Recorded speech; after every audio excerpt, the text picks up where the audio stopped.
बाबू मोशाय, जिंदगी लंबी नहीं बड़ी होनी चाहिए, तो इसीलिए हंसो ऐसे कि जैसे आप 10 साल के हो, पार्टी ऐसे करो कि जैसे आप 20 साल के हो, घूमो ऐसे कि जैसे आप 30 साल के हो, सोचो ऐसे कि जैसे आप 40 साल के हो, सलाह ऐसे दो कि आप 50 साल के हो, परवाह ऐसे करो कि आप 60 साल के हो, और प्यार ऐसे करो कि आप 70 साल के हो, और जियो ऐसे कि जैसे आज आपका आखिरी दिन हो। बात चाहे इकोनॉमी की हो या फिर बिजनेस करने की, अमेरिका और अमेरिकी लोग हर जगह छाए हुए हैं। आप चाहे किसी भी सेक्टर की टॉप 5 कंपनियों को ले लीजिए, कोई ना कोई कंपनी अमेरिका की जरूर होगी।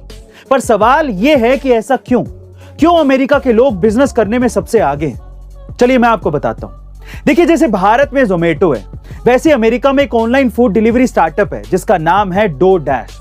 लेकिन डोडैश कंपनी में एक रूल है कि कंपनी में काम करने वाला चाहे कंपनी का मालिक हो या फिर एम्प्लॉय, हर एक को खुद डिलीवरी बॉय बनकर महीने में एक बार ग्राहकों को खाना डिलीवर करने जाना पड़ता है, ताकि कंपनी में काम करने वाले सभी लोग कंपनी के काम को अच्छे से समझ सकें और उसमें सही सुधार कर सकें।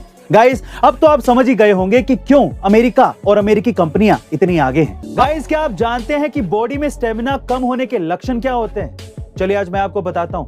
पहला, बिना मेहनत किए ही पसीना आना। दूसरा, भूख ना लगना। तीसरा, हर वक्त खुद को थका हुआ सा महसूस करना। चौथा, चक्कर आना। पांचवा, आंखों के सामने कभी कभी धुंधलापन आ जाना। छठा, काम करने में मन ना लगना। सातवां, हाथ पैरों में दर्द महसूस होना। और आठवां, अधिक नींद लेना। गाइस, अगर आप में भी ऐसे कोई लक्षण है तो आपकी बॉडी में स्टेमिना थोड़ी कम है। गाइस, अगर बात भविष्य की हो और ऐसे में बाबा वेंगा का नाम ना आए, ये तो हो ही नहीं सकता। अपनी सटीक भविष्यवाणियों के लिए दुनिया भर में बाल्कन के नास्ट्राडामस के नाम से मशहूर बाबा वेंगा ने अमेरिका में अलकायदा के 9/11 हमले से लेकर सुनामी तक की सटीक भविष्यवाणी की थी। लेकिन मरने से पहले उन्होंने 2022 में होने वाली घटनाओं के लिए जो भविष्यवाणियां की हैं, वो डरा देने वाली हैं। उन्होंने कहा था कि 2022 में धरती पर एलियंस का अटैक होगा, कोरोना से भी खतरनाक बीमारी आएगी और इंडिया में अकाल पड़ जाएगा। बहरहाल, ये भविष्यवाणियां कितनी सच होंगी ये तो वक्त ही बताएगा। लेकिन गाइस, आपको क्या लगता है कि बाबा वेंगा की इनमें से कौन सी भविष्यवाणी सच हो सकती है? ये कहानी है केरल के रहने वाले श्रीनाथ की, जो कि रेलवे स्टेशन पर एक कूली का काम करते थे। लेकिन वो ये नहीं चाहते थे कि जो परेशानियां उन्होंने झेली हैं, वो उनकी आने वाली पीढ़ी भी झेले।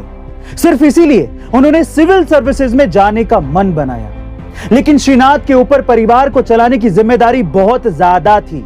इसी वजह से उन्होंने बिना नौकरी छोड़े ही किताबों की बजाय रेलवे के फ्री वाईफाई की मदद से रेलवे स्टेशन पर ही काम करते हुए मोबाइल से ही ऑनलाइन लेक्चर्स को सुनकर पढ़ाई की और यूपीएससी सिविल सर्विस जैसी कठिन परीक्षा को सफलता से हासिल किया।